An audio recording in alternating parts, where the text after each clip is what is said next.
Singsank to serve. It is Virginia, bottom of your screen in the darker shorts. And in Singsank's case, skort and all white for Utah Tech. And that is Alexandra McDonald. She's been sitting the longest of any of these players and just make a rip in early. I was about to mention these players have been waiting for hours at this point to get back on the court. So will that be a factor? You don't always want to lean on that as a broadcaster, but it certainly has to be something that's mentioned because it plays a toll. That was Kamryn Bliss there. That was upset with herself. Shouldn't have been. That was a very difficult shot. But Bliss, I bring her up. Looking at McDonald serving off the left side for Virginia. Bliss there is on the left side for Utah Tech, and she by far and away is the tallest player in this match. That length will play a factor at some point. And it's also not surprising that she was a standout volleyball and basketball player, along with that reputed win over a 12-year-old Averee Beck. Yeah, that's right. And she mentioned two older sisters who were state MVPs, so sports was really not a choice for her. She had to get into it, and it runs in the family gene pool to be really good at whatever you do. So 2-all, Singsank serving for UVA. Again, same format, best of 3. First 2 to 21. If 3 is necessary, it goes to 11. Rally scoring until there would need to be a scoring freeze. We do have line call challenge available thanks to the technology of close call replay. We've been able to use it a few times, and it's been fantastic. It's fast, and critical. It's quick, and it is a great look. And quite frankly, pickleball needs it. Yep. If it can be that fast and take away some of this, contention and contention, I think is the word for players making their own long line calls. Oh, that for sure.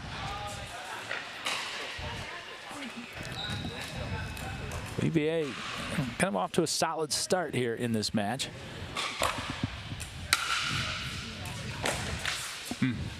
Jinxed Lauralei Singsank. Beck was kind of sitting on that shot anyway, it looked like. Yeah, but it's still your fault. It's totally your fault. Yeah, absolutely. Yeah. Sorry about that.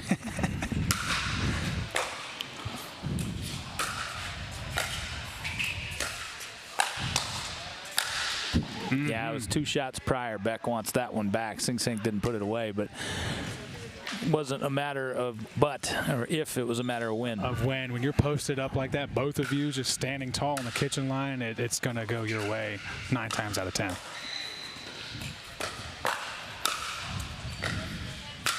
There's that length coming into play. And you can see how she can lean out over that kitchen line and essentially hit that right above the net. Yeah, I don't know how you defend that. And over time, people will figure it out. But that's going to be a massive advantage for men and women that have that length and are able to keep it controlled as well.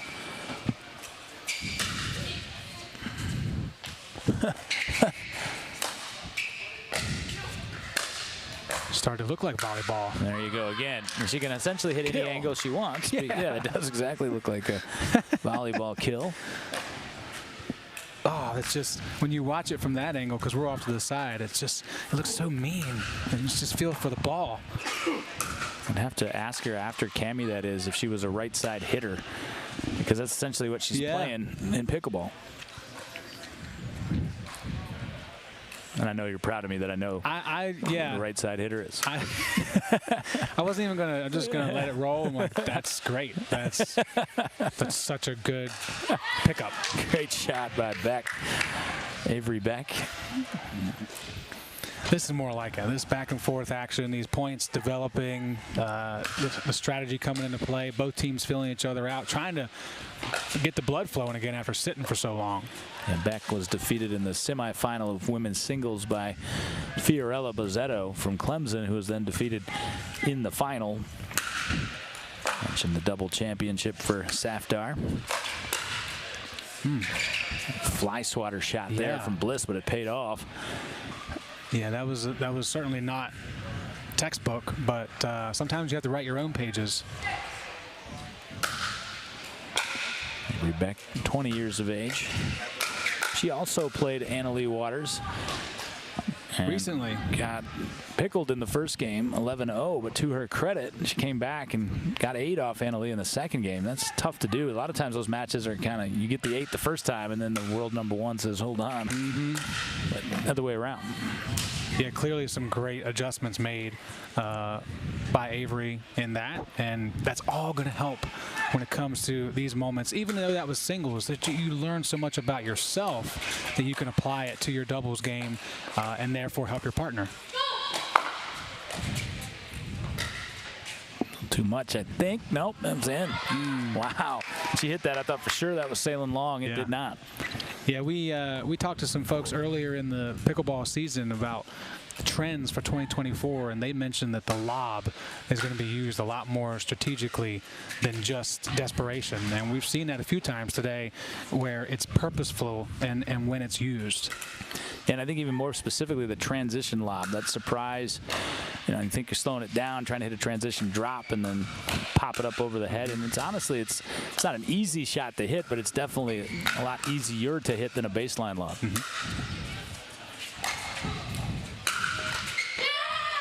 And this is another thing you're going to see a little bit more of. I've been noticing it just in my own games, not me doing it necessarily, but the lob into the drive. Yeah. Kind of get somebody stretched out, having to go up and get that lob, and then just rifle shot. And that's more. Is that more of a you decision on your game, what works best for you, or you just feel like that in the moment is the right play overall? I'm not. Sometimes it is, sometimes it's not. I'm just saying I've seen a lot more people do it. Yeah, like it used to just be kind of a lob, you get yourself back in, and then maybe slow the point down. Slow it down. It was thought, you know, it was almost like a secondary drive or a fifth shot drive after you drove the third. Frowned upon. It doesn't seem like it is so much anymore. Right. Well, everything with this sport certainly is changing rapidly, and some of the things that were taboo 5 years ago, if you shouldn't even do that, are like, well, strategically, it's the right thing to do so we can win. Oh, what a lead. Not sure how Singsank was able to get out of the way of that. She was all teed up, trying to take that backhand swing at it. I saw David Beeger's face, too. Like, how did you do that? He's sitting down right behind her, supporting her as she supported him.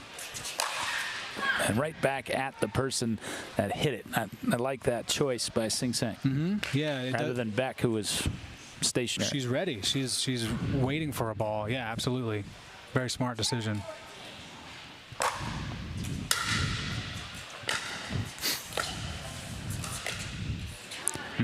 Outside of women's singles, we haven't really seen one of these matches get to a one-sided score.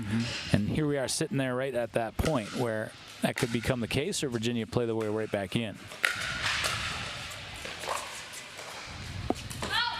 And that one just an inch back from Singsank. Yeah, she's good. She's tapping her chest saying my bad, but I like the move. It just didn't work out. Yeah, that topspin aggressive drop, particularly when you haven't been utilizing it. Caught Singsank a little off guard. Pop up, easy put away, timeout. A timeout taken by Virginia. We'll stay here. 17-10 is the score. Game one. Again, first to 2 wins, whether that's in 2 games or 3. First 2 games to 21. Third game, which would be decisive, to 11. We've seen that scenario twice in both of our doubles formats earlier, and we saw a clean sweep in both singles. That did not go to a decisive game 3. So interesting. We'll see if that holds true again here in women's doubles. Yeah, you wonder if that's a real trend or not, but you have to kind of hope or be, educated if you are in Virginia's standpoint of like, well, if we don't win this one, it's happened already today. Plenty of people have used that second game to bounce back. And in most cases, we saw that in men's doubles. We saw it in women or mixed doubles. The team that won the second game wins the match. So if you don't win this first game, today has proven that you still have a chance to win the entire match.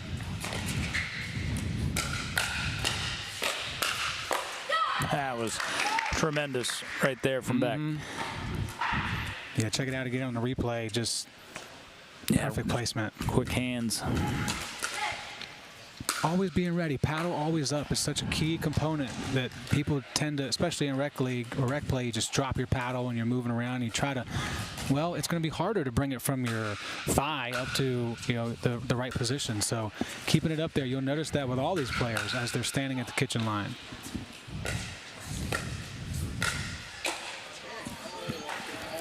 Got a little back off the kitchen line there for whatever reason. Did Kammy. Yeah, it sounded like a dud off the side of the paddle, too.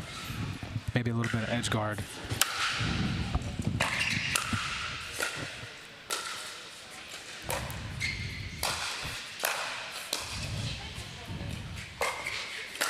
Oh, great shot, great spot there from Lauralei Singsank. Yeah, I couldn't tell what Bliss and Beck said, but they were talking after that volley chance. So clearly they were kind of out of sync in that moment. Well, I think they would have been better off if they would have let Beck take the lob. I got it. Okay. I think that's what she was saying. I was there. Yeah. Well, yeah, she would have had the forehand versus the and wasn't really retreating. Mm-hmm.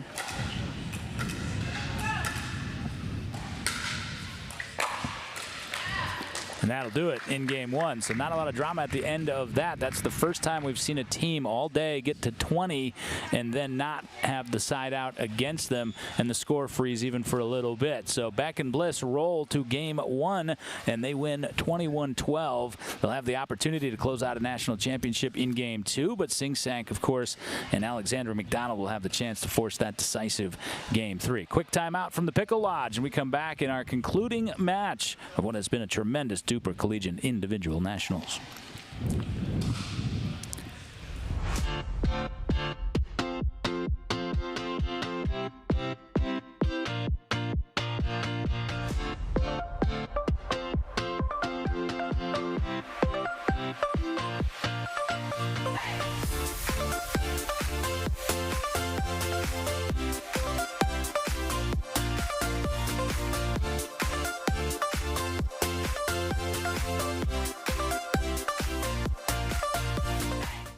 At UFOS, we don't make footwear.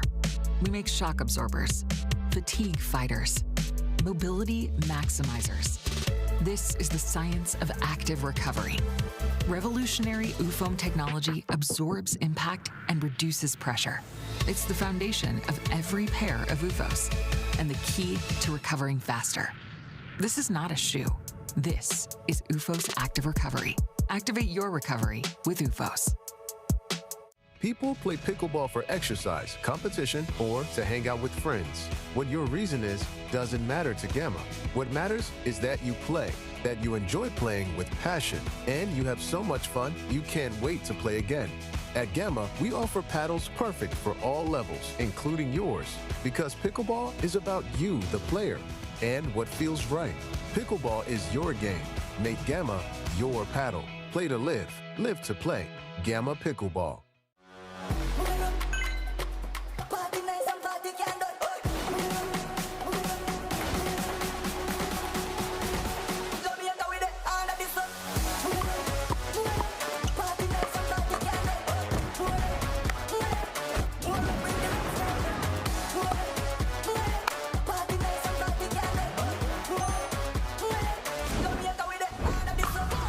What's your DUPR?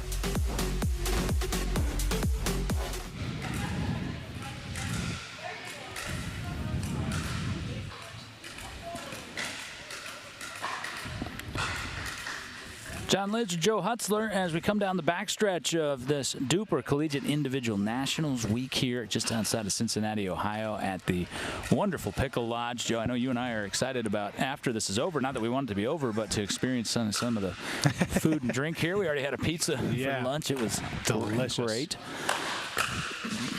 For the record, we've both got different pizzas, so whatever you choose, go for it if you're here.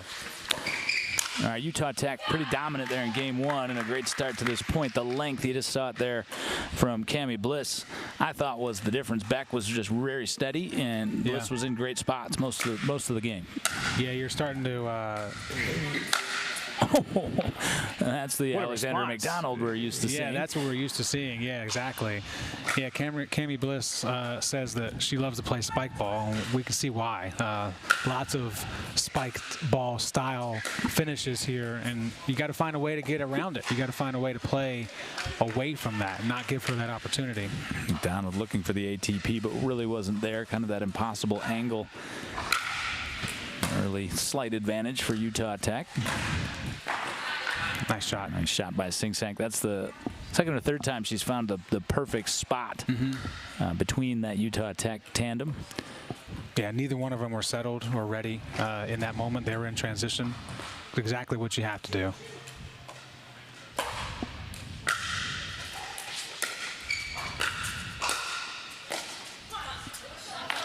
And the first lead for UVA there, and again trying to reach out that length. I think the height sometimes for Bliss makes it a little difficult to get low. Yep. You know. Yeah, I like the McDonald's drop in transition. That's not an easy thing to do as well, so it made it even tougher on Bliss. Great lob by Singsank to a 4-2 advantage here in game 2. Yeah, she missed one in game 1, so I'm going to keep trying it. It was close, so I'm not going to forget about that. No, that's definitely a part of her arsenal. I see her use it even in rec play quite a bit. Yeah. And she's very tactical with it. And now a quick start here in UVA for UVA in game 2. They needed it, and they got it.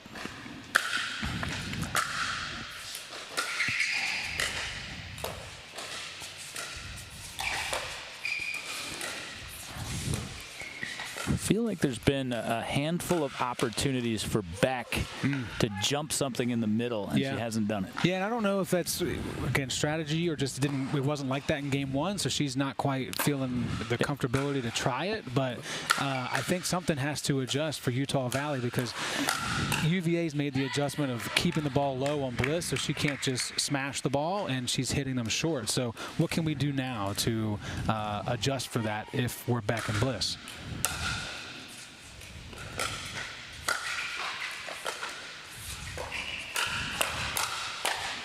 Oh, and Singsank nearly caught the ponytail there of Beck.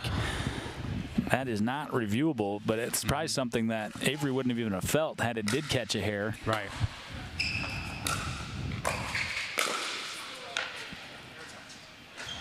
That's always a tough one when you're on the move in transition to try and get that across. It rarely doesn't touch the net. 7-4 is the score. Alexandra McDonald. It's going to be interesting to watch this UVA team kind of retool a bit over the next year or so. Mentioned David Beeger graduated. He's going to try his hand on the pro tours and use the summer to advance that way. Lauralei Singsank, just such a prolific career, but that UVA program is pretty loaded with younger talent as well. Yeah, no doubt. Utah Tech. It's also interesting. This is fun. Nationals here, kind of more middle of the country. You know, we know about Utah Tech. We know they're amazing and see their win percentages and sometimes their matches, but to actually get to see them in person as well with some of the teams that we see a lot on the eastern side of the country. Yeah, it's an interesting feeling of just feeling grateful to have the opportunity to see it, because again, it's something you hear or you see it on live streams, and it just doesn't always translate until you're here and in person, and it makes perfect sense as to why they're so successful, and just see the different styles and the different personalities and the different bios of where they grew up and what was available to them. It's eye-opening. Get out, people. Zoom out. Check out the world. Great random life advice from Joe Hunter. And you should start with the Pickle Lodge here in Cincinnati. Yeah. Come on down. Check it out. All right, all square at 8. Utah Tech steadied themselves a little bit, but Singsank got it on the foot, the left foot there back. Yeah, UVA for them, it's like we had the advantage pretty largely. Like, we don't need to adjust too much. We just have to continue to scratch and claw. Don't leave them up like that. More like that, even more so for Bliss. Bliss, again, has that volleyball background. And mentioned it with the baseball pitcher and the former baseball pitchers. It's the form. You know, you've got that swing. It's already part of what you do. And you saw right there on that replay how far out she's able to get to that ball. It doesn't drop. It's right. It's perfect for her. King's got that swing, too. Yeah. It's kind of a carbon copy moment here. Bam. Look how low she got, though. So that was still an overhead rather than a 3/4. Yeah, that effort's not always something that you see when you're just playing rec, especially that scorpion effort of getting low, and that's when the ball sails long beyond the baseline. Phenomenal angle again, right down the middle. Found the gap, and the reason the gap was there this time. Watch this patience from Singsank. Wait, go. Yep, keeping it kind of not in a rhythm, and clearly Bliss and Beck weren't ready. Didn't have the call. Help from the tape will certainly help. That's been really key in game 2. Now, obviously, that was the tape that time, but I still go back to that adjustment of keeping it down. You can go to Bliss, that's fine, but make her go down to the ball. Singsank once again lined up that lob. Set her up for success later. Averee Beck will be beside herself there after that point. There's a confidence level that we haven't seen too much from Singsank. We're used to seeing it when we see her in Richmond, and it's showing now. There's a swagger when she walks back to the baseline.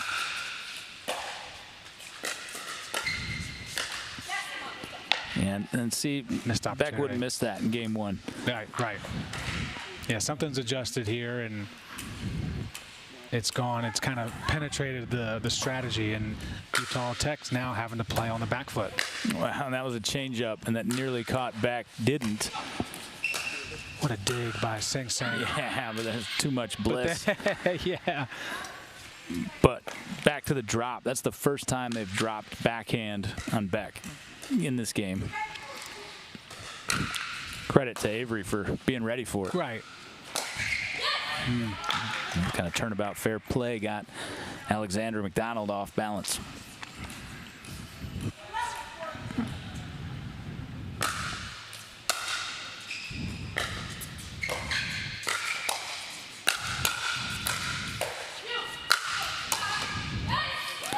Great call. You could audibly hear you. Yeah. And Beck ready to jump into the fray.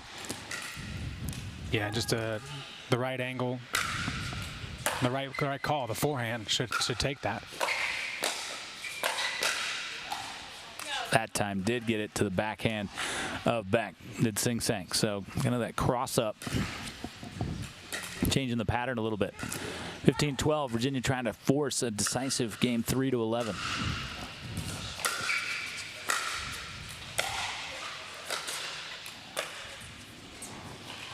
Singsank, that's the first time she hasn't had that dialed right to the baseline here in game 2.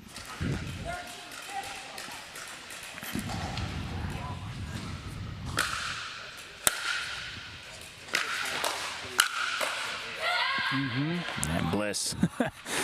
It's going forward like that. It's just tough to turn back. That looked more like game 1. That looked more like the speed that Utah Tech wants to play. They want to be in control and be the aggressor. Great drop. Was particularly the depth of that return doesn't pay off because McDonald maintained her composure there. It's a really good point. Yeah, she did. There, she could have easily. Oh, I thought somebody was taking a timeout. Play on. 16-14. Whoa. Got the tape. Not sure she needed it. Certainly helped. Yeah, maybe. Beck was kind of right there.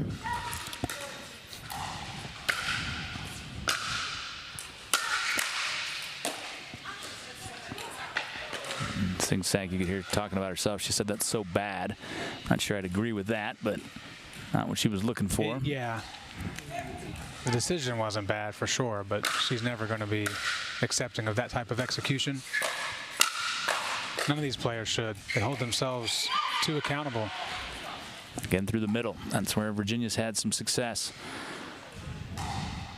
See, look at that gap. It shouldn't be there. No, it shouldn't. Kind of Bliss, just about a foot back off the line, creating that gap. Yeah, good on Singsank and McDonald for recognizing that.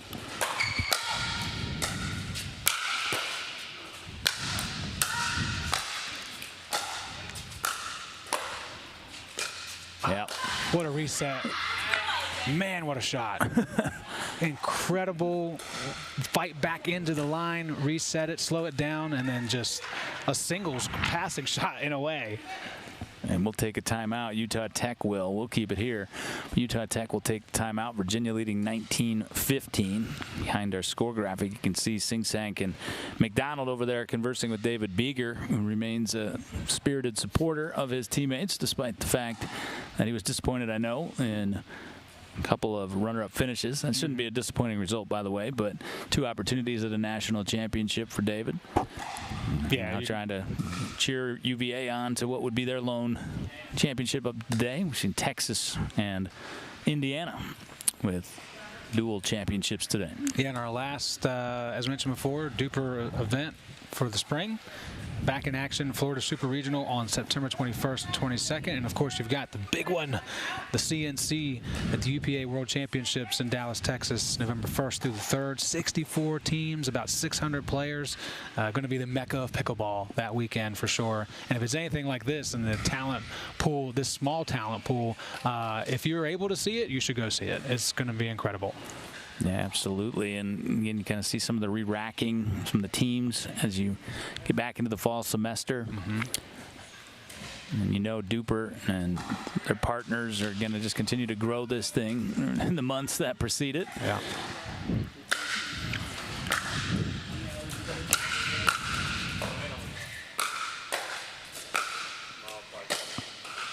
Oh, my goodness.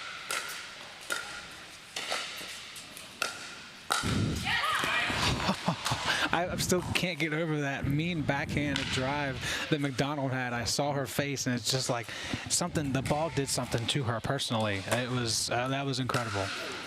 Opportunity. And the first one snuffed out by Averee Beck. Yeah, I think game 1, so UVA kind of played into what Utah Tech wants to do. Got into some of those firefights.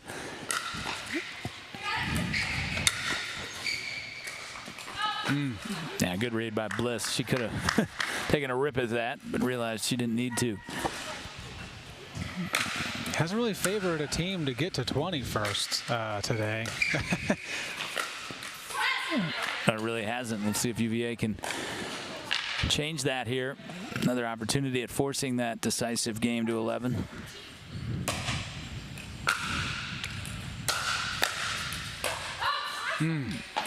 And Singsank took her eye off the ball there. She was looking middle once again, and I think that time Beck adjusted and kind of slid over to cover it.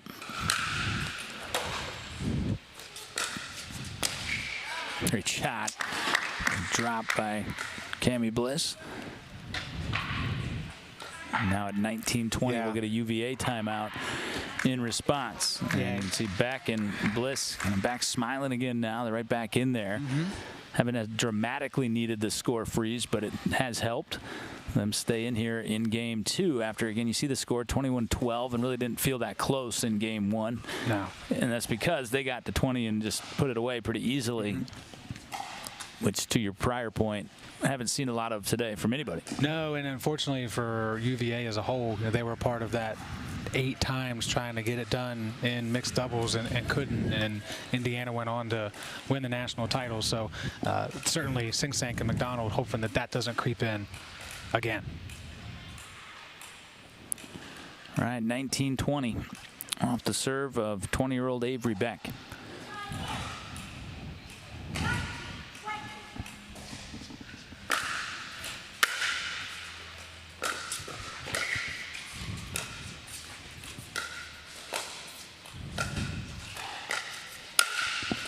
Didn't get it high enough, and McDonald puts it down for another opportunity to force that game 3.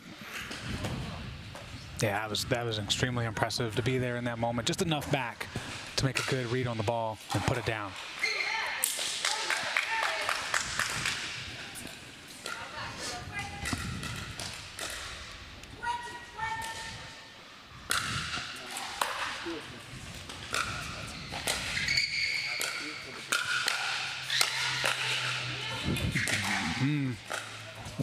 No hesitation there.